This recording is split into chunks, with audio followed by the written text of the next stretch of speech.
Paz do Senhor, meus irmãos em Cristo Jesus, obrigado por estar aí presente, participando de mais uma lição. Hoje, lição número 6 para você, da revista Betel, Apologética Cristã, é um assunto geral. E hoje o tema da nossa lição é evidências internas da autenticidade da Bíblia.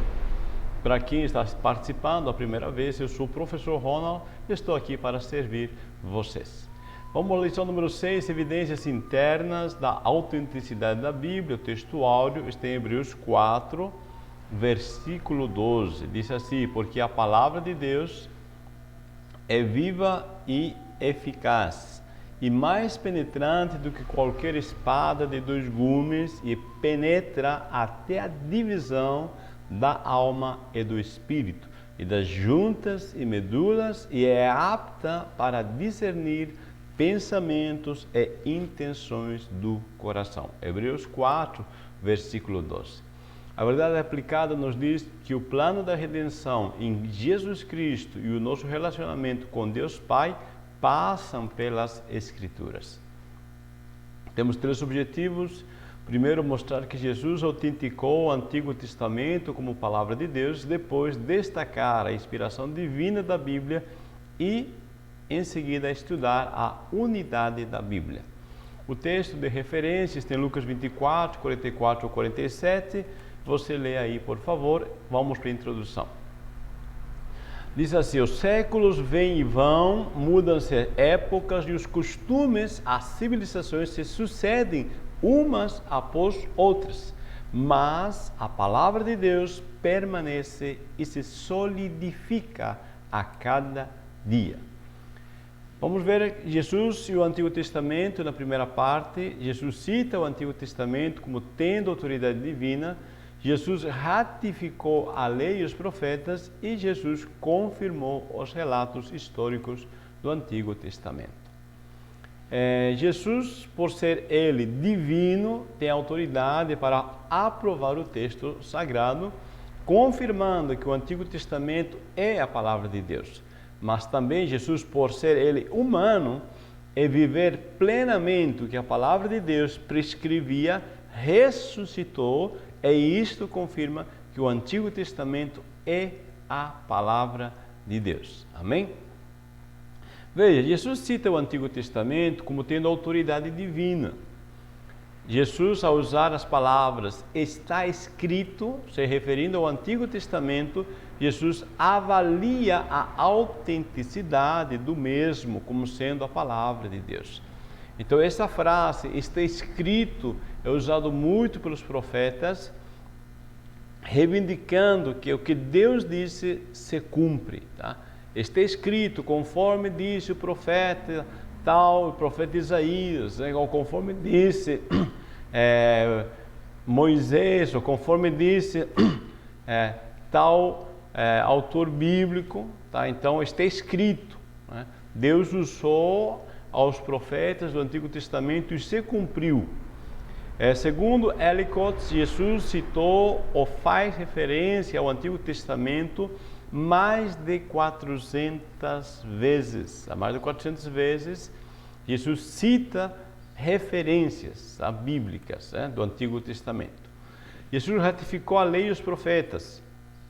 Conforme registra Mateus 5, versículos 17 e 18, deixa claro que obedeceu os mandamentos, cumpriu as profecias em sua própria pessoa, obedeceu aos preceitos dos profetas. Mateus capítulo 5 e o versículo 17 e 18. Né? Vamos ler ele, tá? Para você, né, que está nos ouvindo, você ver o que está escrito, ou se você tiver a Bíblia também pode ler aí. Diz assim, Mateus 5, versículos 17 e 18. Está escrito assim: porque em verdade vos digo, até que o céu e a terra passem, nenhum i ou um tio jamais passará da lei até que tudo se cumpra. Olha só. Então, está escrito, Jesus disse, toda esta palavra vai se cumprir. Ou seja, ele cumpriu isso na sua vida, e a maior prova que ele cumpriu tudo, e nele também se cumpriu tudo que estava escrito a respeito dele, de Jesus, é que ele ressuscitou. Essa é a maior evidência. Jesus veio a este mundo com a finalidade de nos provar que vale a pena crer e que o que Deus Pai fala é verdadeiro. Amém? Jesus confirmou relatos históricos do Antigo Testamento. Pois, como Jonas esteve 3 dias e 3 noites no ventre da baleia, assim estará o Filho do Homem 3 dias e 3 noites no seio da terra. Veja, Jesus está citando um personagem do Antigo Testamento historicamente. Ou seja, Jonas existiu, Jesus está dizendo, isto aconteceu e também vai acontecer a semelhança ou de semelhante modo comigo, Jesus falando. E aconteceu, Jesus morreu e ao terceiro dia ressuscitou. Tá? Então, isto para nós é muito importante. Jesus confirma o que está escrito no passado, acerca de Jonas, e faz um link com o presente, que é a vida dele naquele momento, tá? E se cumpre. Então, esta é uma das citações que Jesus que simplificam bem a importância que Jesus dava à autenticidade do Antigo Testamento. Então, Jesus atesta, tá? Esse é um dos exemplos. Várias vezes, Jesus faz essa citação histórica, tá? Ou como foi nos dias de Noé, assim também será nos dias da vinda do Filho do Homem. Olha só, mais uma citação, né? E assim vai, tá? Várias vezes Jesus vai ratificar o que disse a palavra de Deus do Antigo Testamento. Na segunda parte vamos ver a inspiração divina da Bíblia. Causa e origem da inspiração é Deus, a linguagem da Bíblia é humana e a inspiração da Bíblia é revestida de autoridade divina. A palavra inspiração, tá? Traduzindo literalmente, é soprados por Deus. É o processo mediante o qual as escrituras, a saber, os escritos sagrados, foram revestidos de autoridade divina no que concerne à doutrina e prática. Veja, quando Paulo disse que as escrituras são inspiradas por Deus, está dizendo, esta palavra, ela é digna, tá, de ser praticada, tá? É digno de crédito no seu conteúdo de conhecimento doutrinário e também é comprovado que se você praticar, você vai ter resultados positivos, ok? A causa e a origem da inspiração é Deus. Deus é a força primordial que moveu profetas e apóstolos a escrever a Bíblia. A motivação primária por trás dos escritos inspirados é o desejo de Deus de comunicar-se com o ser humano. Talvez você está pensando aí, o que tem a ver esses barquinhos que está colocando, esse barquinho à vela, tá? Meu amado, justamente, tá? Como diz inspiração, soprados por Deus, a ideia que se gera nisto é o profeta seria como esse barco à vela. Veja, ele só se move, esse barquinho à vela só se move quando o vento sopra, e provoca o movimento, certo? Então, assim também é a inspiração bíblica, tá? É Deus, tá? Colocando ou movendo os profetas quando ele vai inspirar eles, ele vai soprar neles, né? O profeta se move conforme Deus lhes inspira. Então, o desejo de Deus, né? Ou seja, a motivação primária, tá? Por trás dos escritos inspirados é o desejo de Deus. Conforme Deus vai inspirando, os profetas vão escrevendo, tá? Por isso a palavra de Deus, aliás, a palavra inspiração é movidos por Deus, né? Assim como um barco à vela é soprado e é movido pelo vento, ok? Então a causa do movimento no barquinho seria o vento. A causa do movimento dos profetas, tá? A ação deles escrever seria, aliás, Deus. Amém? A linguagem da Bíblia é humana. Deus faz uso da pessoa humana como escritores para transmitir sua vontade ao nível e linguagem dos destinatários de sua mensagem. Veja, seria difícil, né, nós se comunicar com uma formiga. Ou é difícil, aliás, se comunicar com a formiga. Nós não falamos a sua linguagem. Tá? Então nós teremos que aprender, ao falar com outro animal, nós teríamos que aprender uma forma, tá, de se comunicar. Então, quando Deus vai falar com um homem, Ele fala na linguagem do homem, ou seja, a linguagem é todo meio, sistema de comunicação, seja por figura, seja por oralmente, seja por escrita, tá? Símbolos, isso faz a linguagem, e Deus se comunica com a linguagem humana. Deus fala para o homem em linguagem humana. A inspiração da Bíblia é revestida de autoridade divina. As palavras dos profetas são as palavras de Deus. Um profeta não produzia sua própria vontade, ou seu próprio impulso, ou sentimento, mas a vontade de Deus. Meu amado irmão, irmã, veja, este é o segredo que a palavra de Deus tem. Porque quando você lê a Bíblia, a palavra de Deus, tá, é Deus falando com você. Tá? Essa palavra que está registrada pelos profetas, nada mais é, tá, a palavra de Deus registrada para você. É mais ou menos, quando chega mensagem, isso aqui é uma comparação, tá? Para você, é mais ou menos que quando chega uma mensagem no teu celular, tá? E você lê a mensagem, essa mensagem escrita, é justamente a vontade daquela pessoa, tá, que te escreveu. Tá? Então, quando nós temos o escrito na Bíblia, é a vontade de Deus escrita para nós. Tá? Foi escrito transmitindo essa vontade para nós. Então, a Bíblia é interessante, quando você lê a Bíblia, ela é imparcial. Ela expõe os limites e as fraquezas dos heróis bíblicos. Tá? Então, a Bíblia não é um livro escrito por homens meramente, tá? Mas por homens inspirados por Deus. Por quê? Um homem comum, normalmente, ele não expõe seu limite, sua fraqueza. Por exemplo, Davi é o escritor, tá?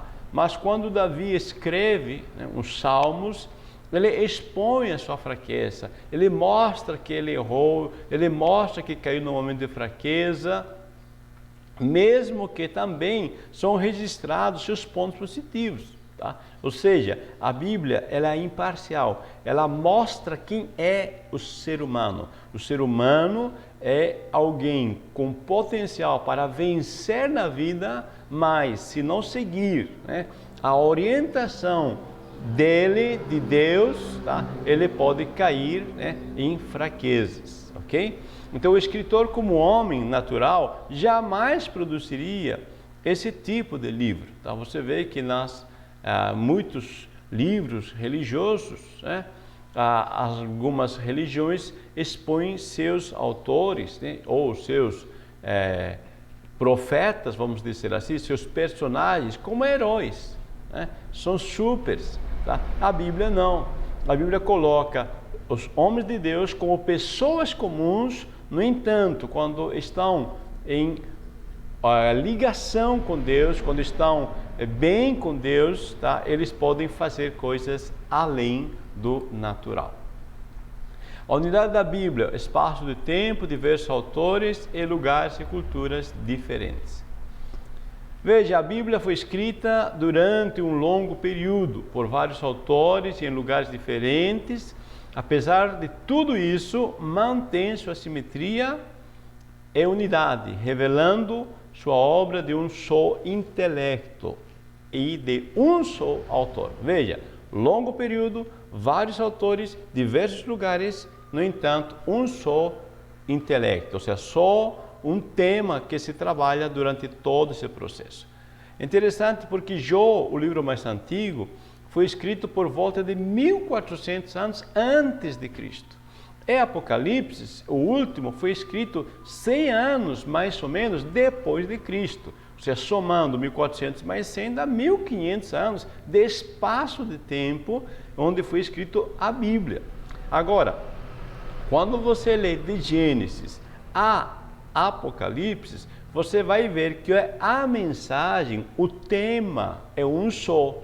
O problema da humanidade é o pecado e a solução é a salvação, tá? E a solução é a salvação a solução e a salvação é por meio do Verbo encarnado, que é Cristo, tá?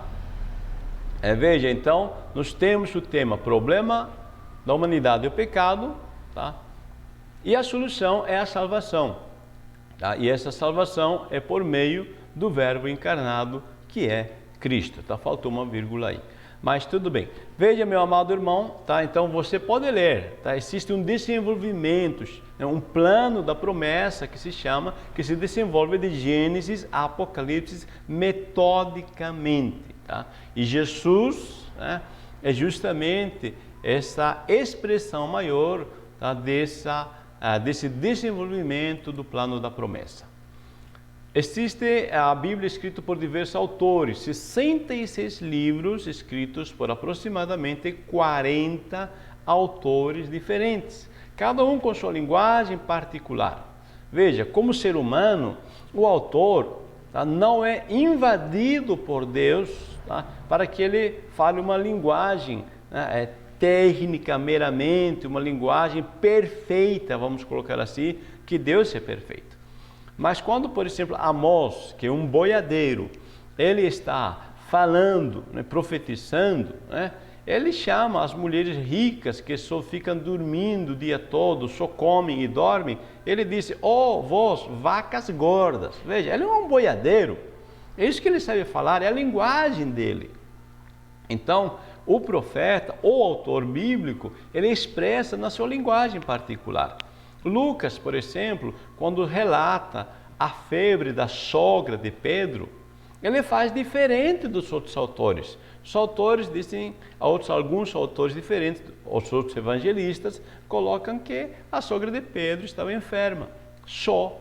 Agora Lucas, ele disse, olha, a sogra de Pedro estava com febre alta, né? Como um médico, ele expressa, tá, a altura dessa temperatura física, tá, da sogra de Pedro. E assim, cada autor manifesta sua linguagem particular. Amém? Todavia, a Bíblia tem padrões. Veja, são 66 livros, 40 autores diferentes, 1500 anos de espaço, tá? Todavia, a Bíblia tem padrões estruturais e matemáticos cuidadosamente bordados em seu tecido como um entrelaçado, simetria e unidade ímpar. Perceba isto, tá? Se você analisar, tá, a Bíblia, a estrutura dele, tá, é matematicamente, tá, bem organizada. A ideia da Bíblia é muito bem organizada, bem entrelaçada, existe uma simetria perfeita e uma unidade de Gênesis a Apocalipse que se desenvolve, tá? Então a perfeição, né, é como se fosse somente um autor que estivesse escrevendo de Gênesis a Apocalipse. Ainda nos coloca a Bíblia em lugares e culturas diferentes. Foi escrito em diferentes contextos históricos, níveis educacionais e profissões, tá, diferentes. Então, um autor escreve 1400 anos antes de Cristo, tá, tem um nível educacional diferente, por exemplo, de Lucas, né, que vai escrever já nos primeiros 100 anos, né, do cristianismo, nesse período, tá? E Lucas é um médico, um doutor, né? E Moisés, né? Moisés já é mais um estadista, né? Historiador estadista, tá?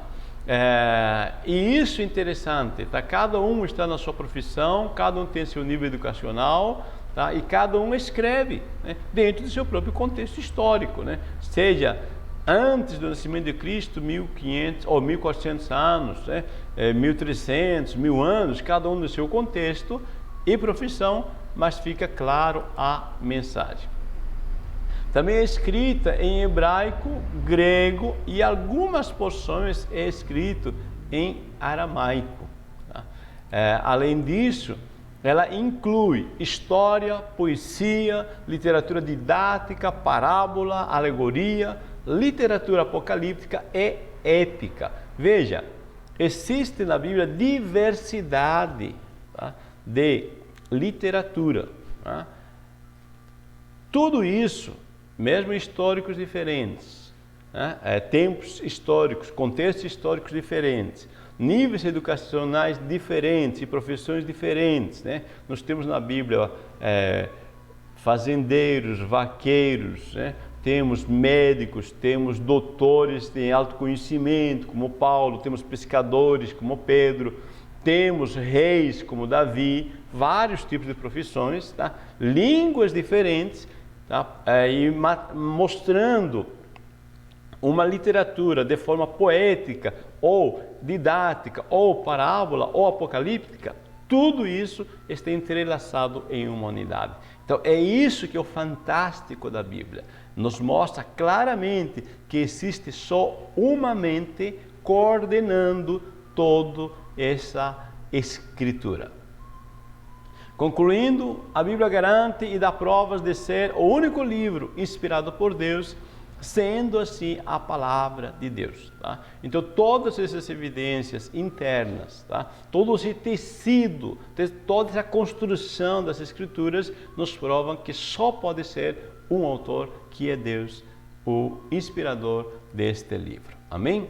Então, concluindo, nós mostramos que Jesus autenticou o Antigo Testamento como a palavra de Deus, destacamos a inspiração divina da Bíblia e estudamos a unidade da Bíblia. Amém? Deus abençoe meu irmão, minha irmã, obrigado por estar participando. Você que não se inscreveu, inscreva-se no nosso canal, deixe seu like ou sua curtida, né? Pode deixar aí sua curtida. Compartilhe com alguém, abençoe vidas, ajude as pessoas que não têm condições às vezes de ir numa igreja ou moram num lugar distante. Compartilhe com seu amigo, parente e com outras pessoas também que você mesmo não tenha relacionamentos, ok? É gratuito.